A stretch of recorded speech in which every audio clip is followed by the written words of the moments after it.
देश की राजनीति हो या दुनिया का पावर गेम, हर बड़ी खबर, हर बड़ी साजिश सच के साथ, एनालिसिस के साथ। ये सिर्फ न्यूज नहीं, ये है दुनिया के भविष्य की कहानी। आप देख रहे हैं आरके न्यूज स्टूडियो। क्या भारत की समुद्री कार्रवाई से ईरान बैकफुट पर है? क्यों अचानक अमेरिका ने ऑपरेशन सिंदूर की तारीफों के पुल बांध दिए हैं? इजराइल दौरे से पहले पीएम मोदी कौन सा बड़ा स्ट्रेटेजिक मैसेज देने वाले हैं? और सबसे चौंकाने वाली बात, इमरान खान के समर्थन में दुनिया के दिग्गज क्रिकेट कप्तान सामने आ गए हैं, लेकिन पाकिस्तान से कोई नहीं। आखिर इस पूरी कहानी के पीछे असली जियोपॉलिटिकल गेम क्या है? डिप्लोमेसी, डिफेंस और क्रिकेट तीनों मोर्चों पर क्या भारत सेंटर स्टेज पर आ चुका है? जानिए इन सभी बड़ी और एक्सक्लूसिव अपडेट्स का पूरा विश्लेषण सिर्फ इसी वीडियो। सबसे पहले बात करते हैं भारत और ईरान से जुड़ी उस बड़ी डेवलपमेंट की जिसने समुद्री सुरक्षा और जियोपॉलिटिक्स दोनों में हलचल मचा दी है। कुछ दिनों पहले इंडियन कोस्ट गार्ड ने मुंबई से लगभग 100 नॉटिकल माइल पश्चिम भारत के एक्सक्लूसिव इकोनॉमिक जोन के पास 3 संदिग्ध ऑयल टैंकर शिप्स को इंटरसेप्ट और सीज किया था। इन जहाजों के नाम थे स्टेलर, रूबी, असफाल्ट, स्टार और अल जाफासिया। कोस्ट गार्ड के अनुसार 6 फरवरी को समुद्र में संदिग्ध ship to ship transfer activity पकड़ी गई थी, जो अक्सर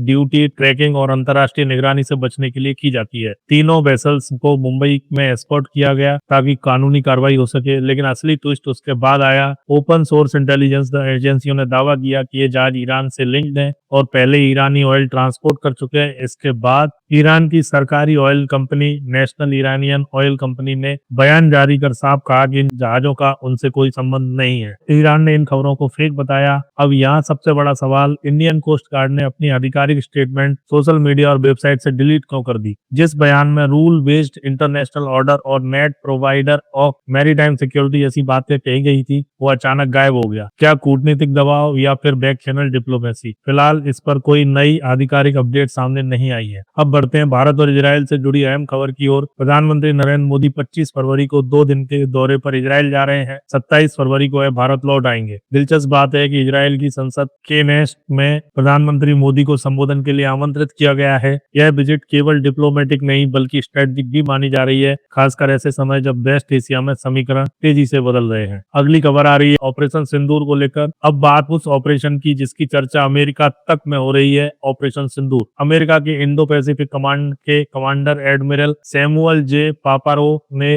भारत के ऑपरेशन सिंदूर की खुलकर तारीफ की है। उन्होंने कहा है कि भारत ने इस ऑपरेशन में रिमार्केबल रिस्ट्रेंट, स्ट्रेटेजिक प्रिसीजन और पीस मेंटेनेंस तीनों का बेहतरीन संतुलन दिखाया है। मतलब भारत ने अपनी मिलिट्री कैपेबिलिटी भी दिखाई और एस्केलेशन से भी बचा लिया। एडमिरल पापारो इस समय भारत में मौजूद हैं और चंडीगढ़ में इंडियन आर्मी की वेस्टर्न कमांड के अधिकारियों से मुलाकात भी कर चुके हैं। अमेरिका का यह बयान इंडो पैसिफिक क्षेत्र में भारत की बढ़ती रणनीतिक अहमियत का संकेत माना जा रहा है। अब आते हैं आज की सबसे बड़ी और सबसे चर्चित अपडेट पर। पाकिस्तान के पूर्व प्रधानमंत्री इमरान खान को लेकर अंतर्राष्ट्रीय क्रिकेट जगत की 14 दिग्गज हस्तियों ने पाकिस्तान सरकार को एक लेटर भेजकर अपील की है। इनमें भारत के 2 महान खिलाड़ी सुनील गावस्कर और कपिल देव भी शामिल हैं। लेटर में कहा गया है कि जेल में इमरान खान की सेहत और उनके साथ किए जा रहे व्यवहार को लेकर गंभीर चिंता है। उन्हें उचित मेडिकल ट्रीटमेंट, परिवार से मुलाकात और फेयर लीगल एक्सेस दिया जाना चाहिए। इमरान खान केवल पाकिस्तान के पूर्व प्रधानमंत्री नहीं रहे बल्कि 1992 वर्ल्ड कप विजेता कप्तान भी रहे हैं। क्रिकेट की दुनिया में उन्हें एक ग्लोबल स्पोर्ट्स आइकॉन के तौर पर देखा जाता है।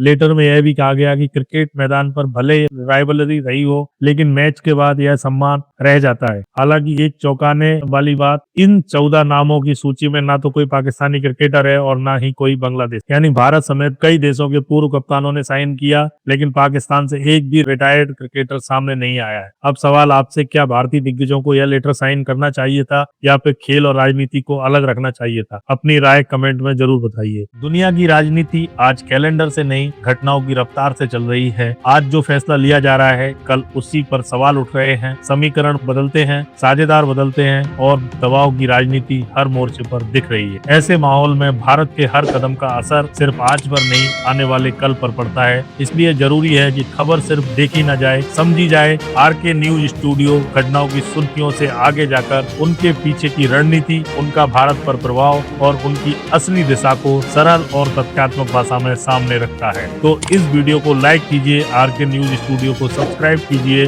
और नोटिफिकेशन को ऑन रखिए। आपका हर एक सपोर्ट हमें और मजबूती से सच दिखाने की हिम्मत देता है। जय हिंद, वंदे मातरम।